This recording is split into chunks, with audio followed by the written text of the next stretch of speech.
Good morning, everybody. It's Monday. I don't know where summertime is in Chicago, but it really feels like it's still April and May here. So I'm just hoping it shows up at some point because, yeah, this is kind of annoying. This chill in the air. It just feels like, late September, early October rather than June.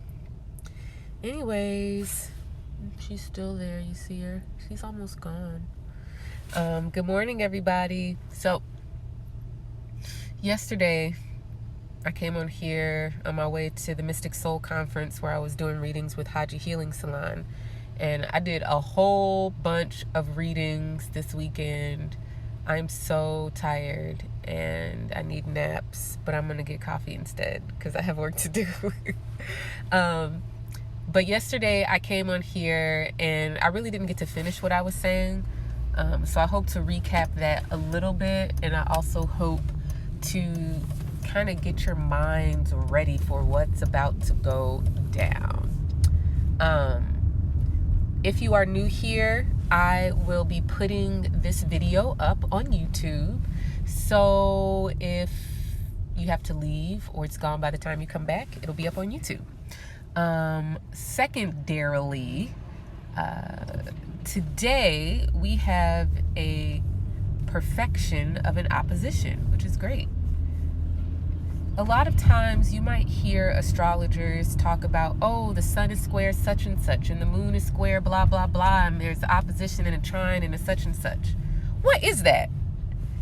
Thank you, Amateur Warren. I will. What is that? What is an aspect? What are we talking about? I mean, this is like fundamental astrological stuff that is the bread and butter of what we're talking about.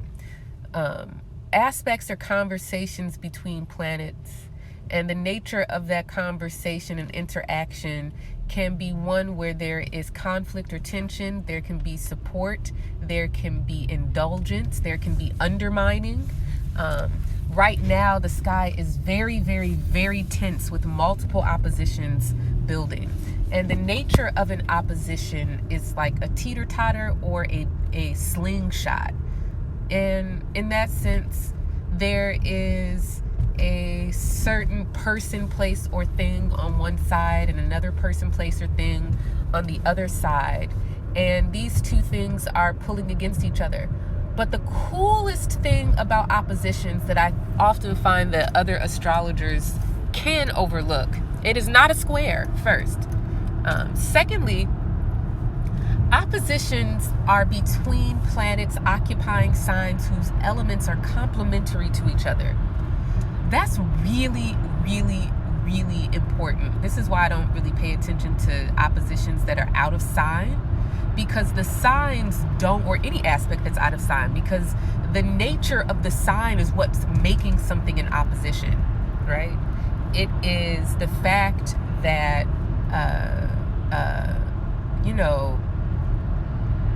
right now, today, the sun is in Taurus and Jupiter is in Scorpio. Well, this is an earth and water sign. These are a natural pair. They go together. Water nourishes earth and brings forth the life and nutrients that are within the earth. And earth makes use of water.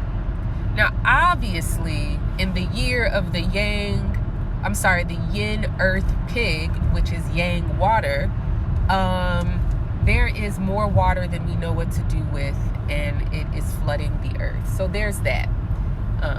But when we're talking about Taurus and Scorpio or any opposition, the complementary nature of the signs involved is telling us that these two signs are concerned with the same topic. They are sharing something similar, and they represent different extremes on a gradient, or different extremes on a pole, as it were. So that when we're talking about Taurus and Scorpio, we're talking about survival strategies. We are talking about safety and trust. We are talking about the safety that comes by protecting the self, preserving the physical body, the instinctual side of self-preservation. And Taurus is trust. This is the thriving and collective mutual investment in survival that comes only in relationship and community.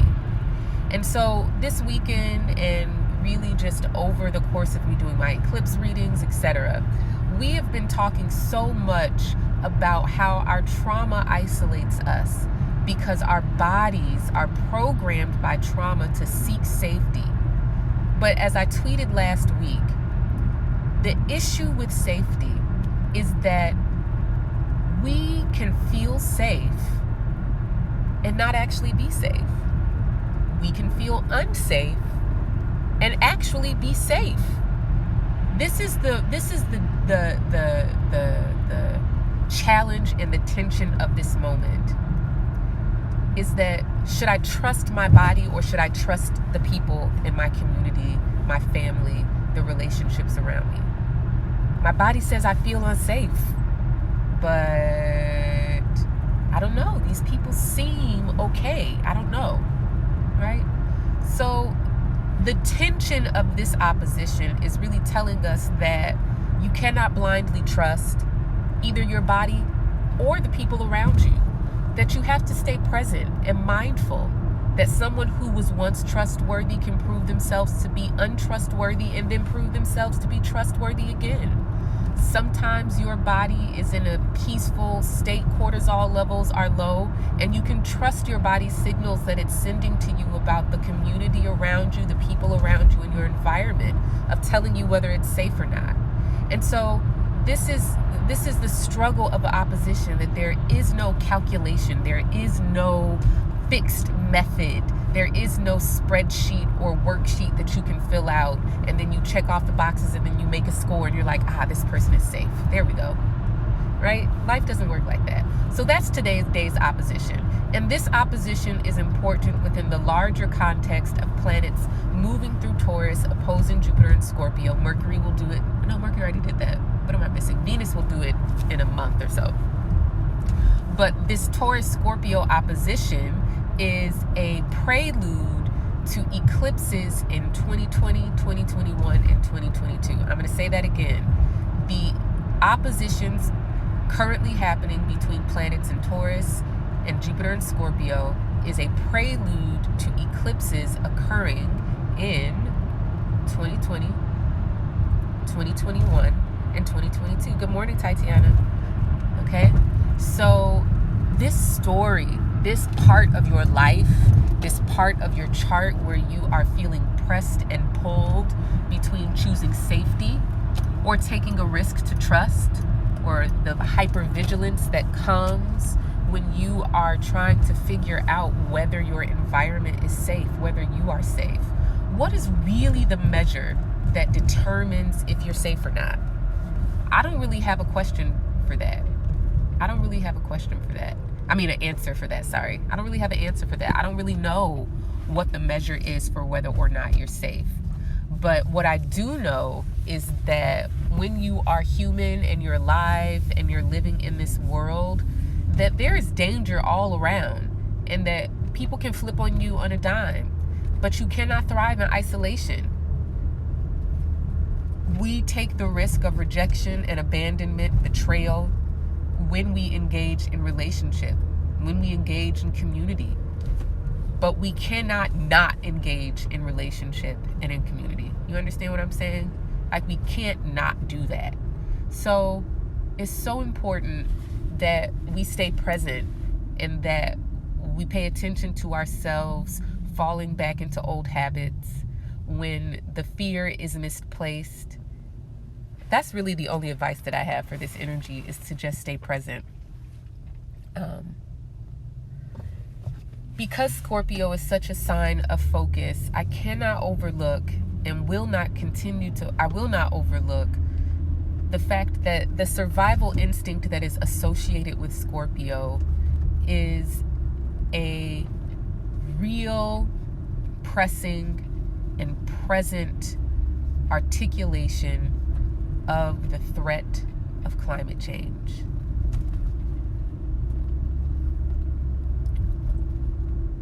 I know that we go about our lives day to day. Like here in Chicago, it's sunny, it's unseasonably cool, but you know, Chicago is fine. You know, my house isn't flooded. The drainage system here is good. The river in Chicago lets out into the lake, so it would really take a serious amount of water or rain or catastrophe to flood Chicago. Although there are people whose basements still get flooded here. But all of that to say is that while we're on the topic of safety and trust and the survival instinct, we are, as humans, an organism, right? We are pretty much parasites on this earth. I don't know how we got here, but we are truly parasites on this earth, and we have done a number on her. And so when we're talking about the survival instinct, there's this real conversation about the ways in which our convictions and our survival instinct can be in conflict with each other. We might have a certain political identity or a religious conviction that completely ignores and rejects the real threat to your survival and my survival. This is the work of these oppositions this week. We must find a reconciliation, right? How are we going to survive? How are we going to find a way to deal with the tension that comes from having a political identity or a particular political container in our countries, wherever you live, and the real threat of climate change? You know, the fact of the matter is that if your political candidate or whoever a representative does not take climate change seriously, they want you to die. They don't care about your life. They want you to suffer. They want to kill you. They want to murder you. I mean, that's what it boils down to at this point. That is what it, I mean, this is not about being alarmist or dramatic. This is what it boils down to at this point. If your government officials, if the primary candidate that you got your eye on is silent on climate change, does not have a track record of being vocal about it, they want you to die. They want you to die. I mean, people, what is it, like 200 more tornadoes than normal? That's like, I could see if it was like a 10% increase. Like that could just be chalked up to a particularly active tornado season. But 200 more tornadoes? It's June 10th. 200 more tornadoes than any year on record. And these people are silent. They're funding, they're taking money from people who spend that money, you know, doing studies to debunk climate change. Are you kidding me? I literally am like scared for my child. I am literally scared for the world that we are leaving him. I don't know. Anyway, all of this to say that this Scorpio focus has been in focus since 2014. We got a brief break in 2018 when Saturn was finally left Scorpio for good in October of 2017. And we really didn't have anything going on in 2018 until Jupiter in Scorpio. So really, we haven't had a break from our Scorpio house since, 2014? Yeah. And even then, right, because by the time we get back to 2013, 2012, the eclipses were in Scorpio and Taurus. So this Scorpio house, this Scorpio sign has just been ever present, full of activity. And it does not stop because Jupiter is there until the end of the year. We get a small, teeny tiny break between November of 2019 and May of 2020. So what's that, about like 6 months? 7 months that we get a break from Scorpio. And then eclipses are in Scorpio and Taurus, right? The first one is in June the first one is in June of 2020. And I think we have 3 in Scorpio and Taurus next year. So if you think that this climate change threat is going away, if you think we're going to stop having these conversations about our collective survival being threatened, you just should probably go hide under a rock. Because once these eclipses move into Scorpio next year, I don't know, man. I'm even thinking like there's a Mars retrograde next year in Pisces and Aries. So anyways, other things that are important are that we have a Mercury retrograde coming up, and I've written about it on my blog. I'll be talking about it more. I'm going to do a video at some point. But this Mercury retrograde is messy. And this is where we bring 2018. So Jupiter entering Sag will be a break. Yes. So this is where things get really real, and 2018 is. So if you've been following me for a while, you know that I have a very long eye when it comes to following astrology. And that for me, 2018 was a resurgence of 2008, 2009. And then 2018 was really laying the groundwork for 2020 and 2021. Okay? Yes, you have to come schedule with me. Thank you, Shop Cold. So the connection between 2008, 2009, 2018, and then 2020 and 2021 is Capricorn, and this is all about the economy. And so we're going to get a little special shit storm next year, where the threat of climate change and the economy, and the only logical, just makes me so angry that people are so incompetent. Ugh! The only logical, efficient, and competent solution to this is to boost the economy via green infrastructure updates. Like, that's literally like the easiest, like most like logical conclusion, and like these fucking idiots can't get it together. Like, what is like, what?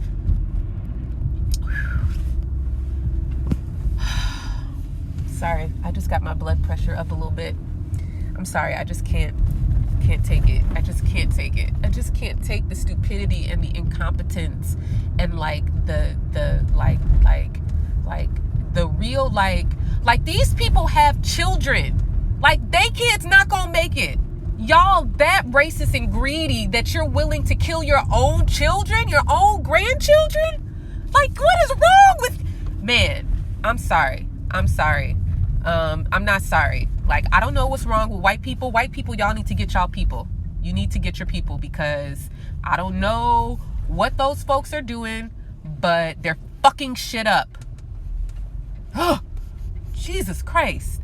Like, y'all voted for this man. What is wrong with y'all? Crazy psych. Y'all are... Anyways. I need some air. This weather today reminds me of when I was living in Geneva, Switzerland. Anyways, where am I? Okay, so the Mercury retrograde, the reason why it connects back to 2018 is because of this 10 degrees Cancer Capricorn. 10 degrees Capricorn, July 27, 2018, there was an eclipse in Capricorn. This was the tariffs. This was the trade war that we are now seeing very dire consequences to. So I don't know if you all put this together, but this is what's happening right now. In the midst of unprecedented and historic floods, where many farmers have not put seed in the ground for the first time ever in their lives, there is also a trade war. There is a trade war happening where Trump has put tariffs on agricultural goods. So now, not only are farmers not planting because the ground is wet and it's too late, right?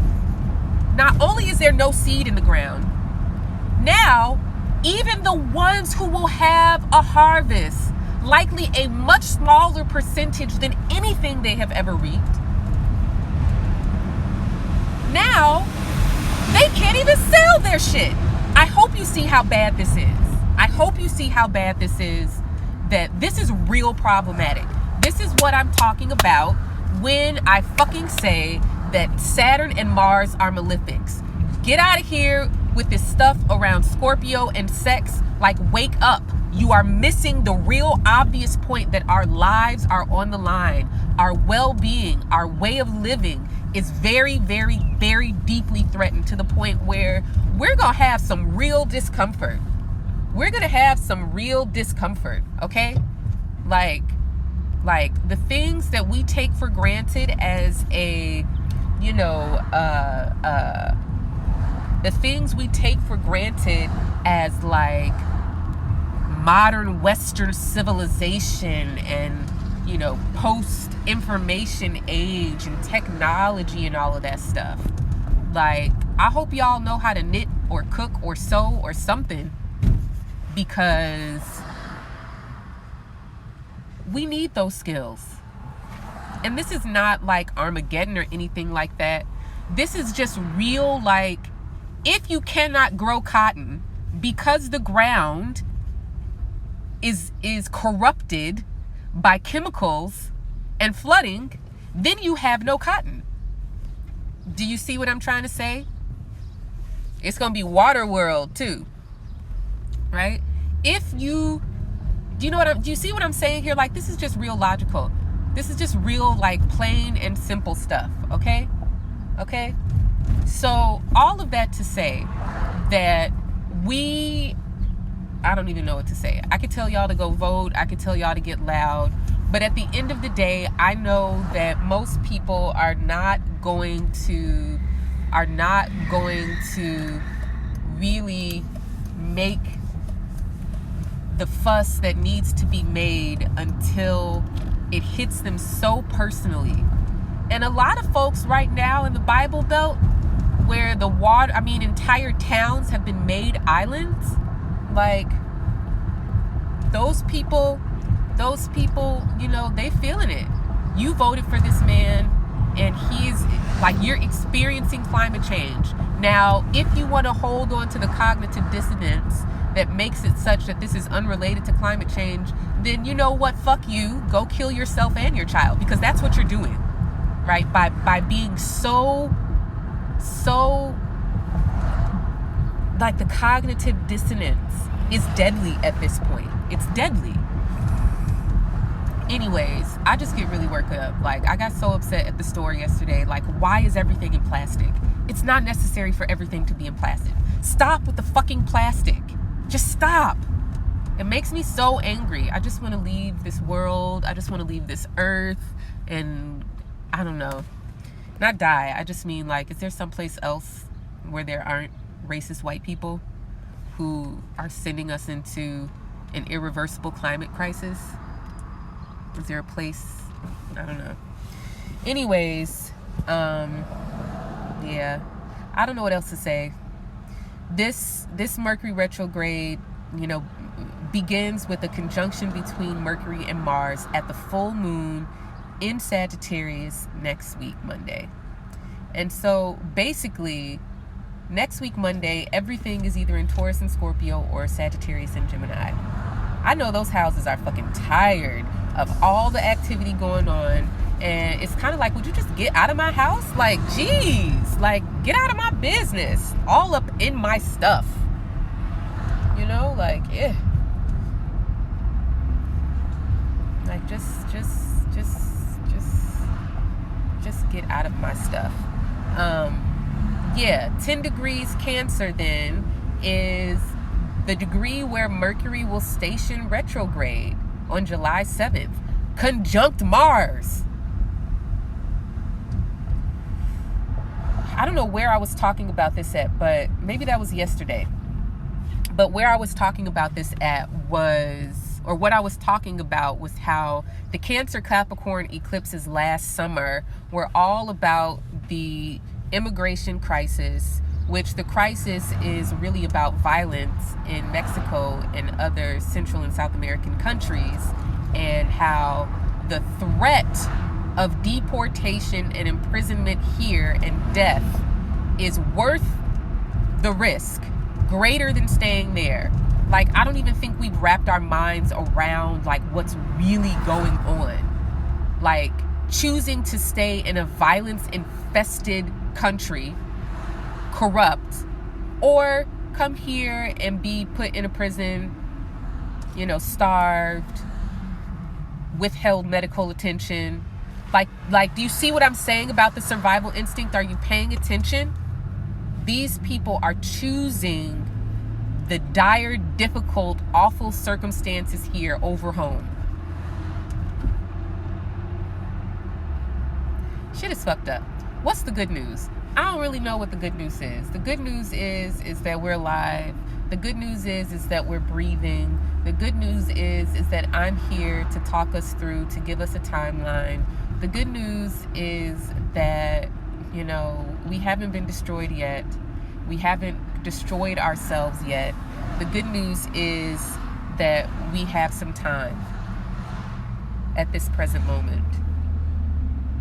We have time. I don't know how much more, but we have some time. And so I just want to say that I'm grateful for y'all.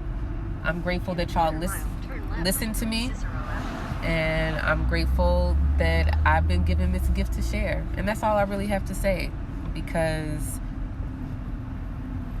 I'm tired of this country and all of the stuff that's going on. I don't know. Where's the moon today? The moon is in Virgo today, so you know that means mutable madness, and that means that the news is about to be crazy and some shit is going down, because every time the moon is in the mutable signs, it's like, oh shit, here we go. So today is one of those days.